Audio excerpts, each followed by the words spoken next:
Imaginez que vous marchez sur une longue route droite qui représente les nombres réels. Vous pouvez avancer vers les nombres positifs ou reculer vers les nombres négatifs, mais toujours en ligne droite. C'est la manière classique de compter et de mesurer les quantités dans le monde réel. Mais parfois, aller directement d'un point à un autre sur cette route peut être long ou inefficace. Imaginez maintenant qu'il existe des chemins invisibles qui vous permettent de couper à travers un espace que vous ne voyez pas directement depuis la route. Ces chemins sont comme des raccourcis qui vous font quitter la route réelle, mais qui permettent d'atteindre des destinations autrement inaccessibles. Ces raccourcis représentent les nombres complexes.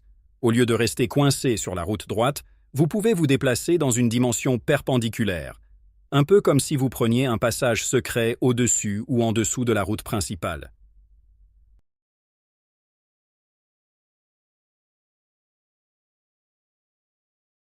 Il y a très longtemps, des mathématiciens se sont retrouvés face à une énigme. Ils voulaient résoudre des équations comme x au carré plus 1 égale à 0.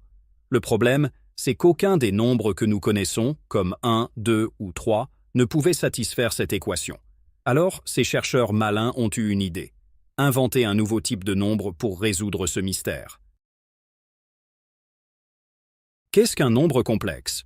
Un nombre complexe, c'est un peu comme un super-héros mathématique qui a deux pouvoirs. La partie réelle, qui est comme un nombre ordinaire, par exemple 3 ou moins 2. La partie imaginaire, qui est multipliée par le symbole i. Ici, i est spécial. C'est le nombre qui, multiplié par lui-même, donne moins 1, c'est-à-dire i au carré est égal à moins 1.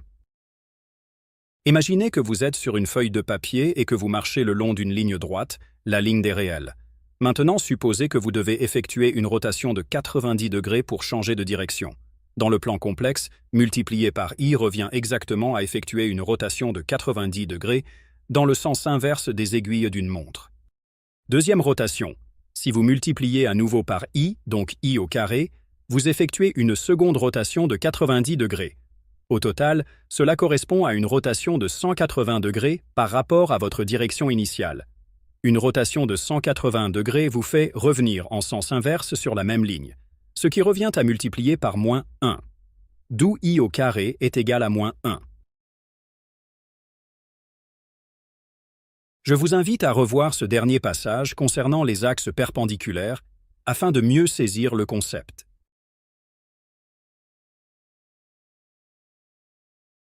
Dans le monde des nombres complexes, i représente une rotation de 90 degrés, un changement de perspective qui nous fait voir les choses sous un nouvel angle.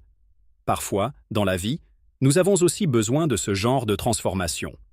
Face à l'inconfort, au doute ou au blocage, une simple translation ne suffit pas. Il faut tourner, réorienter, revoir notre approche.